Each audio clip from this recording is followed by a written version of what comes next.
John Cena versus Brock Lesnar होगा तो सही, बट क्लैश इन पेरिस में नहीं, बिकॉज WWE ने आज जो मैच अनाउंस कर दिया है जॉन सीना का क्लैश इन पेरिस में, वो बहुत सारे लोगों को एक दुख भी देगा और बहुत सारे लोगों को शायद क्या कोई खुशी भी देगा। तो गाइज, मैं हूं आयुष और आप देख रहे हैं रेसल इंडिया। तो भाई आज की स्मैकडाउन ने बिल्कुल एक ऐसा रुख पकड़ लिया है कि वापस WWE बैक टू बेसिक्स आ चुके हैं, जिसको कहते हैं ना बैक टू स्क्वायर वन। सब लोग समर स्लैम के बाद इंतजार कर रहे थे, क्या द बीस्ट आएगा, क्या फिर ब्रॉक लेसनर वर्सेस जॉन सीना, फाइनली वो आइकॉनिक मैच ऑफिशियल हो जाएगा। निक खान और ट्रिपल एच कहते हैं भाई रुको जरा, सबर करो। क्लैश इन पेरिस की तो देखो भाई सारी टिकटें बिक चुकी हैं, कोई टिकट बेचने की वहां पे जरूरत नहीं है। अब देखते हैं कौन से शो में टिकटें नहीं बिकी हैं। यहाँ पे क्राउन जूल अगर देखा जाए पर्थ ऑस्ट्रेलिया में, उसके भी बहुत सारी टिकटें बची हैं, वहां पे करेंगे ब्रॉक लेसनर वर्सेस जॉन सीना भाई, बिकॉज जब सारी टिकटें ऑलरेडी बिक चुकी हैं तो हम बर्बाद क्यों करें ब्रॉक वर्सेस सीना के मैच को। और बिल्कुल यही अप्रोच रही होगी, यही थिंकिंग रही होगी इस TKO की पूरी एस्टैब्लिशमेंट की जब उन्होंने इस मैच को बुक किया है, because Brock Lesnar versus John Cena नहीं, Brock Lesnar versus Logan Paul is now official for WWE clash in Paris. मैं पर्सनली बहुत ज्यादा डिसअपॉइंटेड हूं इस पूरी चीज से, इसलिए नहीं कि Logan Paul versus John Cena match ही क्यों हो रहा है, इसलिए कि भाई what the hell is going on. जहां मोमेंटम था वहां पे तुमने बैंड बजा दी, और अब लोगन पॉल वाला मैच तुम बाद में भी तो कर सकते थे ना भाई। तो ऑनेस्टली सेइंग, आप लोग अपने ओपिनियंस नीचे कमेंट्स में जरूर डालो कि क्या ये मैच क्लैश इन पेरिस में इसलिए नहीं हो रहा है कि टिकटें ऑलरेडी बिक चुकी हैं, या फिर एक क्राउन जूल में भी नहीं, सीधा आप सर्वाइवर सीरीज में करेंगे। बिकॉज पेटको पार्क जो बेचना है भाई, टिकटें इतनी सारी बड़ी सैन डिएगो में सर्वाइवर सीरीज की, I don't know what's going on. But एक शो स्टार्ट करते हैं सीधा John Cena, absolutely unbelievable crowd जो पॉप उनको मिली इन मॉन्ट्रियल, क्वेबेक, कनाडा। मेरे पास अगर इनफ पैसे होते तो मैं 6 घंटे दूर जाता भाई गाड़ी में और उसके बाद इस पूरे शो को देखने भी जाता, लेकिन ऐसा ये सच नहीं है, तो मैं घर से ही देख रहा था। लेकिन unbelievable pop for John Cena, वो आके मार्क नैश से अपनी अनाउंसमेंट कराते हैं। वो बोलते हैं कि WWE हमेशा से डर रही थी to come back at Montreal, बहुत टाइम से वो डर रहे थे मॉन्ट्रियल स्क्रू जॉब के बाद कि WWE शायद यहाँ पे आएगी, लेकिन वो हमेशा से जानते थे कि ये ऑडियंस ही हमारी कंपनी चलाएगी, WWE फैंस ही हमारे सब कुछ हैं। जॉन सीना कहते हैं कि देखो भाई, तुम्हारी वजह से मैं अभी तक इस करियर में यहाँ तक पहुंचा हूँ, तुम्हारी वजह से मैं यहाँ तक आ पाया हूँ, और तुम्हारी वजह से बहुत सारी ऐसी मोमेंट्स हैं जो मैं झेल के आगे बढ़ पाया हूँ। जॉन सीना कहते हैं कि देखो भाई, मैं किसी चीज से डरता नहीं हूँ, मैं अफ्रेड नहीं हूँ, बिकॉज मुझे लगता है कि तुम मेरे साथ हो। लेकिन एक चीज रियलिटी है कि 11 ही दिन बचे हैं इस फेयरवेल टूर के अंदर। जॉन सीना कहते हैं कि मैं थैंक यू बोलता हूं तुम सबको, लेकिन एक चीज से मैं डेफिनेटली बहुत ज्यादा डरता हूं कि जब ये 11 दिन खत्म हो जाएंगे तो ऐसा होगा कि WWE आगे बढ़ जाएगी, जो कि सही है, जो कि होना भी चाहिए, WWE को आगे बढ़ना चाहिए। लेकिन शायद जब WWE आगे बढ़ जाएगी तुम सब मुझे भूल जाओगे, और जितना भी मैं इन 11 बचे हुए दिनों में तुम्हारे लिए कर लूं, शायद तुम्हारे लिए इनफ नहीं हो पाएगा, शायद तुम लोग उसको याद नहीं रखोगे, शायद तुम लोग जॉन सीना को भूल जाओगे। वो ये भी कहते हैं कि शायद इस पॉइंट पे I am afraid of Brock Lesnar, I am afraid that I will not back down from Brock Lesnar in any universe. वो कहते हैं कोई भी ऐसी यूनिवर्स नहीं है जिसके अंदर हम सोच सकते थे कि 2025 में ब्रॉक वर्सेस सीना का कोई मैच होगा, लेकिन कोई ऐसी यूनिवर्स भी नहीं है जिसमें हम सोच सकते हैं कि जॉन सीना ब्रॉक लेसनर से डर के भाग जाएगा। ऐसा कभी हो नहीं सकता। और वो कहते हैं ना ही सिर्फ Brock Lesnar, but anyone in the locker room in this WWE, if you want some come get some, now you all have a John Cena problem. ये बातें उन्होंने यहाँ पे बोली, और क्लियरली वो कहते हैं ब्रॉक लेसनर को भी कि भाई अगर आना तो मेरे सामने आ जा। लेकिन मोर देन दैट वो कॉल आउट करते हैं, एक ओपन चैलेंज थ्रो आउट करते हैं, और बाहर आ जाते हैं लोगन पॉल। लोगन पॉल आके बोलते हैं कि देख भाई, जॉन सीना ने खुद इस पॉइंट पे बोला था कि इस टाइम पे Logan Paul best professional wrestler है, और अगर उसने वो बात बोली तो उसमें उसको भी उसने खुद काउंट किया होगा, यानी कि मैं जॉन सीना से भी बेटर हूं।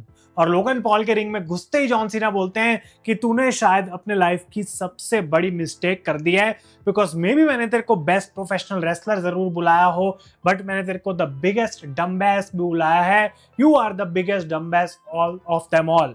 और यहाँ पे लोगन पॉल उसके बाद क्लैश इन पेरिस के लिए चैलेंज कर देते हैं कि भाई देख, एक बहुत बड़ी फ्रेंच स्पीकिंग सिटी के अंदर मैं तेरे को चैलेंज करूंगा। ऐसा लग रहा था शायद स्मैकडाउन में चैलेंज होगा मॉन्ट्रियल, जो कि एक फ्रेंच स्पीकिंग सिटी है, बट वो पेरिस फ्रांस का नाम लेते हैं और उसके बाद उनको चैलेंज कर देते हैं। पीछे से ड्रू मैकिंटायर आके अटैक करते हैं जॉन सीना को और उसके बाद कोडी रोड्स सेव करते हैं यहाँ पे सीना को और एक tag team match John Cena setup करते हैं जहां पे द चैंप इज हेयर की चैंट कोडी रोड्स के लिए की जाती है। और बेसिकली यहाँ पे जॉन सीना ने एक्सेप्ट कर लिया है लोगन पॉल का challenge eight clash in Paris. और मैं ऑलरेडी आप लोगों के लिए बेकार बात ब्रेक करना चाहता हूं कि मुझे ऐसा लग रहा था कि मेन इवेंट में शायद ब्रॉक लेसनर आएंगे, लोगन पॉल को डिस्ट्रॉय करेंगे और वो बोलेंगे भाई तेरी ऐसी की तैसी, मुझे जॉन सीना पेरिस में ही चाहिए। लेकिन अब ये मैच ऑफिशियल हो चुका है, इसका ग्राफिक तक आ चुका है और मुझे लगता है कि WWE क्लियरली उसी तरीके से सोच रही है कि सारी टिकटें बिक गई यार, यहाँ पे क्यों ब्रॉक को भेजेंगे, ब्रॉक को भेजेंगे ऐसी जगह जहां पे टिकटें नहीं बिक रही, and that is crown joule in Perth Australia. तो ये मैच जो टैग टीम मैच है कोडी and Cena versus Drew McIntyre and Logan Paul officially करा जाता है मेन इवेंट के लिए। उस पर मैं अभी आता हूं कि वहां पे हमें क्या देखने को मिला। लेकिन इसके अलावा स्मैकडाउन बहुत ही एवरेज थी। फटाफट से मैं बात करूंगा, ज्यादा टाइम वेस्ट करूंगा नहीं। स्ट्रीट प्रॉफिट्स की बैक स्टेज सेगमेंट होती है यहाँ पे और वो DIY से भैंस रहे हैं बेसिकली वायद 6 की सेगमेंट को देखने के बाद। और कैंडिस लेरे को बुरे तरीके से चोट लगी हुई है उनकी फॉल के बाद जो देखने को मिली थी समर स्लैम में। और वायद 6 के प्रोमो को उन्होंने यहाँ पे टीवी पे देखा जिसमें बोला जा रहा था कि हमने सारी टैग टीम डिवीजन को एक लेसन सिखा दिया है, एक पाठ पढ़ा दिया है और अभी बहुत सारी ऐसी चीजें हैं जो हम आगे भी करेंगे। तो सारी tag team division on alert है बाय द वायद 6। इसके अलावा MFTs का मैच होता है मोटर सिटी मशीन गन्स के साथ और यहाँ पे MFTs जीत जाते हैं। देखो भाई आज की स्मैकडाउन का जो रिव्यू है वो मैं ज्यादा डिटेल में करने नहीं वाला हूँ बिकॉज ऐसा लग रहा था कि सिर्फ इस ऑडियंस को प्लीज करने के लिए मैच यहाँ पे डाला गया है। MFTs जीत जाते हैं, सोलो सिकोआ आके बोलते हैं कि किस तरीके से उन्होंने अपना टाइटल रिटेन करा और उनको अब चैलेंज करने के लिए कोई बचा नहीं है। लेकिन निक ऑल्डिस आते हैं और कहते हैं मॉन्ट्रियल का बेस्ट बंदा मैं तेरे सामने रखूंगा, वो है सैमी ज़ेन। सैमी ज़ेन का मैच होता है सोलो सिकोआ के साथ जिसमें भले ही सारे MFTs ने इंटरफेयर करने की कोशिश जरूर करी बट सैमी एक रोल अप से पिन कर देते हैं सोलो को और आउट ऑफ नोवेयर एक विक्ट्री उन्होंने हासिल कर लिया है over the United states champion. Jacob फाटू हमें आज के इस शो में देखने को नहीं मिले हैं। इसके अलावा अलेक्सा ब्लिस और शार्लेट फ्लेयर की सेगमेंट हुई जहां पे उनके बर्थडे पे अलेक्सा ब्लिस को शार्लेट फ्लेयर ने केक गिफ्ट किया पहले तो, जिसपे लिखा था कॉन्ग्रेचुलेशंस शार्लेट फ्लेयर और फिर छोटा सा नीचे अलेक्सा भी लिखा हुआ था। लेकिन इसके अलावा उनकी लिली के साथ जो ये उनकी डॉल होती है उसके साथ जो है यहाँ पे देना चाहती थी वो चार्ली, जो कि शार्लेट जैसी बनी हुई डॉल है, एक फ्रेंड उनकी डॉल के लिए। Unbelievably cringe segment. और इसके बाद वो अलेक्सा को कहते हैं कि आके मुझे गले लग जा, लेकिन चेल्सी ग्रीन बाहर आ जाती हैं एक बार फिर से कैनेडियन क्राउड को प्लीज करने के लिए, जो कि रिजल्ट करता है बेसिकली यहाँ पे एक मैच के अंदर between Charlotte and Chelsea green, जो कि चेल्सी ग्रीन दोबारा हार जाती हैं। तो आई डोंट नो मुझे क्या बोलना चाहिए यहाँ पे भाई, क्या नहीं बोलना चाहिए, लेकिन जो था यही था। और फाइनली मेन इवेंट में John Cena and Cody Rhodes versus Drew McIntyre and Logan Paul. और इस मैच में देखने को मिलता है कि लोगन पॉल एक लो ब्लो लगाते हैं जॉन सीना को, ये दोनों लड़ते लड़ते चले जाते हैं भाई बैक स्टेज और ड्रू मैकिंटायर टाइटल से अटैक करते हैं कोडी को और थ्रू दी अनाउंसर्स टेबल, जो बीच वाला एरिया नहीं नीचे वाला जो एरिया होता है जहां पे यूजुअली स्क्रीन होती है PLEs में, स्मैकडाउन पे वहां स्क्रीन नहीं होती, उसके थ्रू क्लेमोर लगाते हैं और पूरी अनाउंसर्स टेबल को फोड़ देते हैं। तो क्लियरली हो चुका है यहाँ पे कि जॉन सीना लड़ेंगे लोगन पॉल से और ड्रू मैकिंटायर लड़ेंगे कोडी रोड्स से for the undisputed WWE championship.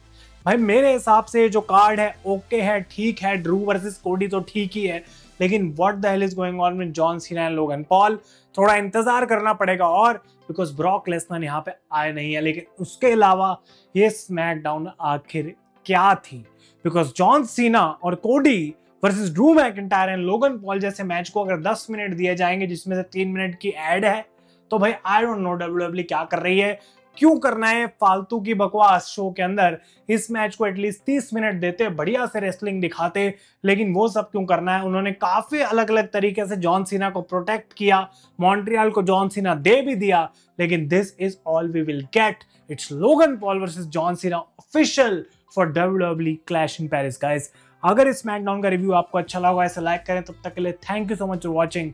मैं हूं आयुष और आप देख रहे हैं रेसल इंडिया।